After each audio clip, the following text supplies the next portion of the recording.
Have you ever been in a situation where the people who are supposed to keep peace actually become the reason for chaos? Imagine paying money every month to a group that claims to protect your community, but instead they turn into watchdogs, waiting for the smallest excuse to drag you into trouble. That's exactly what happened to me with my HOA. And trust me, it turned into a story that I'll never forget. It all started on a regular weekday morning. Nothing fancy, nothing wild. I was simply living my life, minding my own business. Yet somehow, that was enough for the HOA to step in. You see, in communities with homeowners association, you'd think it's all about keeping things neat, lawns cut, fences painted, cars parked straight. But the truth? Many times, it's about control. It's about power. And when that power gets into the wrong hands, it can explode into something much bigger. The crazy part? I didn't do anything outrageous. No loud parties, no broken rules, nothing criminal. But that didn't stop the HOA from trying to pin me down. And the way they did it? They actually called the police on me. Can you imagine?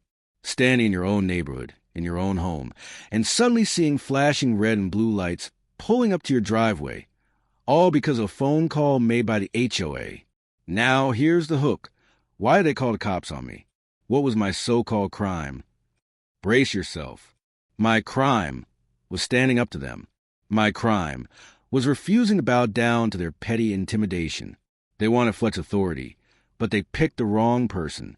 And the moment those officers walked up to me, I already knew this was going to end very differently than the HOA had planned. You see, there's something about truth and courage. When you know your rights, when you know the law, and when you know that you're not afraid to fight back, no amount of bullying can crush you. The HOA thought they had me cornered. They thought the sight of cops would scare me into silence. But little did they know, I wasn't just an ordinary homeowner. I wasn't just some neighbor they could boss around. I carried something that changed everything, a judge's ID. And trust me, once that card came out, the entire room flipped upside down. But before we get there, let's rewind a bit. Let me tell you what led up to the showdown, because you need to understand the build-up. Otherwise, the moment in court won't hit with the impact it deserves. It started small, letters in the mailbox. You know the type: violation notice, warning, final reminder. They wrote me up for things that weren't even violations.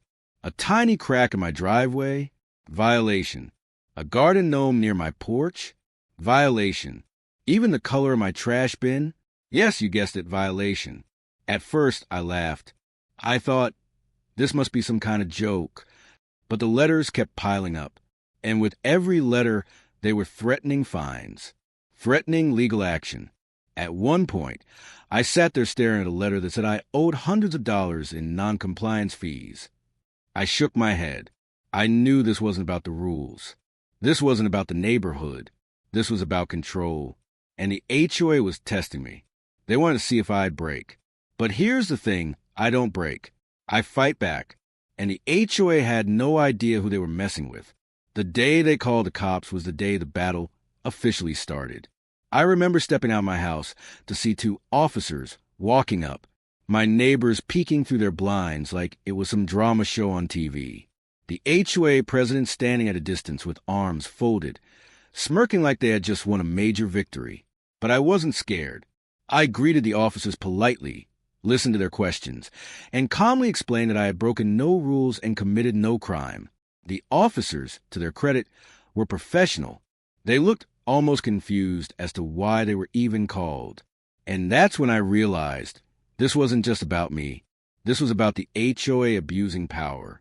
They were wasting police resources, wasting tax dollars, and wasting everyone's time just to prove a petty point. And that's when I decided I wasn't going to let this slide. The HOA thought they could scare me with letters. They thought they could scare me with cops. But when I received notice that they were actually dragging me into court, that's when I smiled. Because in a courtroom, everything changes. In a courtroom, it's not about who yells the loudest or who sends the most letters. It's about law. It's about justice. And guess what? That's my arena. I walked into court that day with my head high. The HOA's lawyer was already there, shuffling papers, probably thinking they were about to crush me under legal jargon. The HOA president sat in the front row, whispering and smirking. They thought they had already won, but they had no idea what was coming. When my case was called, I stepped forward, calm, confident, and when the judge asked me to identify myself, I pulled out my judge's ID. The room went silent. You could hear the sound of jaws dropping. The HOA's lawyer froze mid-sentence. The HOA president's smirk vanished instantly, because in that moment, they realized they weren't up against just another homeowner. They were up against someone who knew the law inside and out. I wasn't just offending myself. I was exposing them, and the judge saw right through their tactics. The case that they thought would bury me ended up burying them. But this isn't the end. No, not even close. Because what happened after that courtroom moment changed everything. And in Section 2, I'll tell you how that showdown turned into one of the biggest victories I've ever had against an HOA, and why this story carries a lesson for everyone who's ever felt bullied, cornered, or silenced. So stick with me. If you've ever been pushed around by people who thought they had power over you, you're going to want to hear the next part. Because trust me, it only gets better from here. Have you ever watched a room flip upside down in just a single second? That's exactly what happened when I flashed my judge's ID in court. It was like throwing a bucket of cold water on everyone who thought they had power over me. Suddenly, the HOA's lawyer lost his confidence, the HOA president's smug look melted into panic, and the entire courtroom felt the shift. Power changed hands instantly. Now, let me tell you something important. When you're standing in front of people who try to bully you, the best weapon isn't anger. It isn't shouting. It isn't even threats. The best weapon is knowledge. Knowledge of your rights. Knowledge of the truth. And that's what the HOA never expected me to have.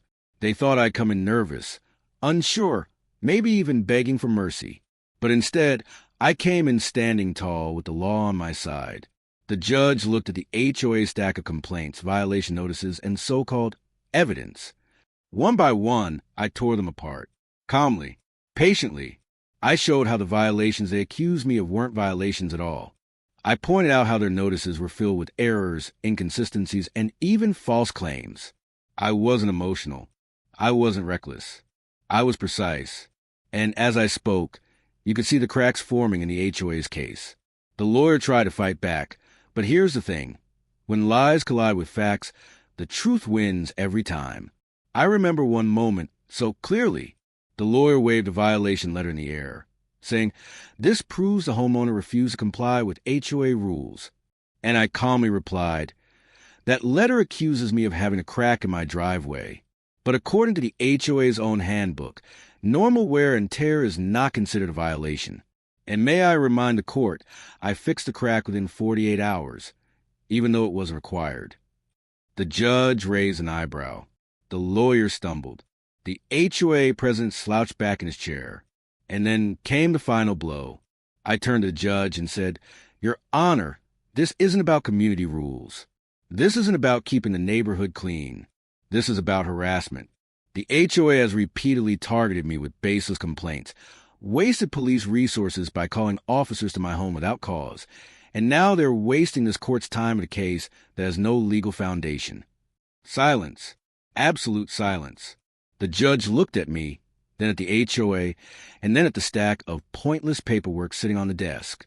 And with a single sentence, the case collapsed. The judge said, "Case dismissed." Those two words were like fireworks exploding in the courtroom. The HOA's lawyer looked crushed. The president's face turned red. Neighbors who had shown up to watch the drama gasped. And me? I felt a wave of victory. But not the kind of shallow victory that comes from embarrassing someone. No, this was deeper. This was justice. But here's where the story takes an even bigger turn. You'd think the HOA would back off after losing so badly, right? Wrong. Instead of accepting defeat, they tried to save face.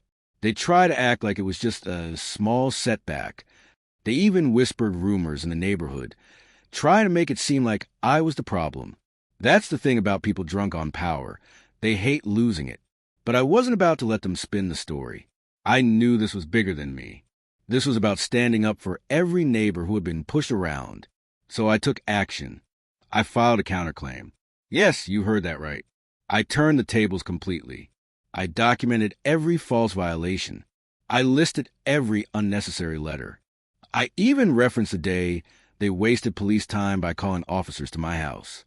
And I showed how all of it added up to harassment and abuse of authority. The HOA thought they were the hunters. Suddenly, they were the hunted. The case went forward. And this time, the courtroom was packed.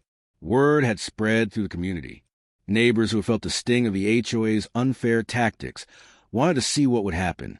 People who had once been silent were now watching closely, hoping for justice. And justice came. I presented everything with clarity. I showed the judge how this HOA wasn't protecting the neighborhood. It was controlling it.